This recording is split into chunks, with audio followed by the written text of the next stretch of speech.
বন্ধুসকল আপোনালোকৰ মাজলৈ আকৌ নতুন এটা ভিডিঅ' লৈ আগবাঢ়িছো। ভিডিঅ'টো স্কিপ নকৰাকৈ সম্পূৰ্ণ শেষলৈ চাই থাকিব, কিয়নো অংগনবাড়ী কৰ্মী আৰু সহায়িকাৰ বাবে অতিকৈ ভাল খবৰ দিছে অসম চৰকাৰৰ তৰফৰ পৰা।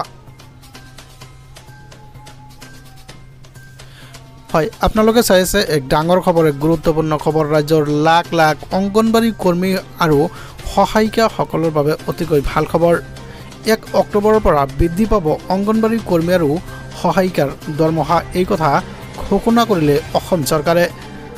8,000 টকালৈ বৃদ্ধি পালে অংগনবাড়ী কৰ্মী সহায়িকাৰ দৰমহা। ইফালে ৰাজ্য চৰকাৰ আৰু কেন্দ্ৰীয় চৰকাৰে দৰমহা প্ৰায় সমপৰ্যায়ৰ দিয়া বুলি উল্লেখ কৰিছে। ৰাজ্যৰ লাখ লাখ অংগনবাড়ী কৰ্মীৰ বাবে এক ভাল খবৰ, এক গুৰুত্বপূৰ্ণ খবৰ। ইফালে মুখ্যমন্ত্ৰী ডক্টৰ হিমন্ত বিশ্ব শৰ্মাই এই ঘোষণা কৰিছে। কি ঘোষণা কৰিছে সবিস্তাৰে এই ভিডিঅ'ৰ জৰিয়তে আপোনালোকে চাই থাকক।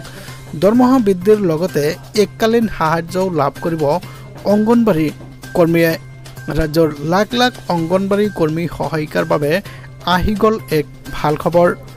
1 অক্টোবৰৰ পৰা বৃদ্ধি পাব অংগনবাড়ী কৰ্মী আৰু সহায়িকাৰ দৰমহা। ইফালে 8,000 টকাকৈ বৃদ্ধি পালে অংগনবাড়ী কৰ্মী সহায়িকাৰ দৰমহা। হয়, আপোনালোকে চাই আছে এক ডাঙৰ খবৰ, এক গুৰুত্বপূৰ্ণ খবৰ। ৰাজ্য চৰকাৰ আৰু কেন্দ্ৰীয় চৰকাৰ প্ৰায় সমপৰ্যায়ৰ দৰমহা দিব। আমাৰ লগত মুখ্যমন্ত্ৰীৰ ভাষ্য আছে, আপোনালোকক শুনাবলৈ চেষ্টা কৰিম। আপোনালোকে শুনক মুখ্যমন্ত্ৰীৰ ভাষ্য। অংগনবাড়ী কৰ্মীসকলৰ দৰমহা তেওঁলোকে আগত 2,000 টকা ৰাজ্য চৰকাৰৰ পৰা পাই আছিল, ভাৰত চৰকাৰৰ পৰা 4,500 টকা পাই আছিল। এতিয়া আমি যিটো ৰাজ্য চৰকাৰে 2,000 দি আছিল, এতিয়া তাৰ লগত আমি 1,500 যোগ কৰি দিম।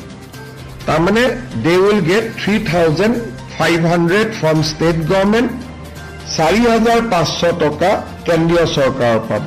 সৰ্বমুঠ তেওঁলোকৰ দৰমহা 8,000 টকালৈকে বৃদ্ধি হ'ব। তাৰমানে ৰাজ্য চৰকাৰ আৰু কেন্দ্ৰীয় চৰকাৰে দিয়া টকা প্ৰায় সম হ'লগৈ। তেওঁলোকে 4,000 দিয়ে কেন্দ্ৰীয় চৰকাৰে, আমি 3,500 দিম। কেন্দ্ৰীয় চৰকাৰে 4,500 দিয়ে, আমি 3,500 দিম। টোটেল অংগনবাড়ী দৰমহা 8,000 টকা হ'ব। 1,500 টকা বৃদ্ধি হ'ব, ৰাজ্য চৰকাৰে দিব। অংগনবাড়ী কৰ্মীৰ দৰমহা 750 টকা বৃদ্ধি হ'ব। আগতে তেওঁলোকক ভাৰত চৰকাৰে 2,250 টকা দিছিলে, ৰাজ্য চৰকাৰে 1,000 দিছিলে। এতিয়া ভাৰত চৰকাৰৰ পৰা 2,250 টকা পাব আৰু ৰাজ্য চৰকাৰৰ পৰা 1,750 টকা পাব। সৰ্বমুঠ 4,000 টকা পাব।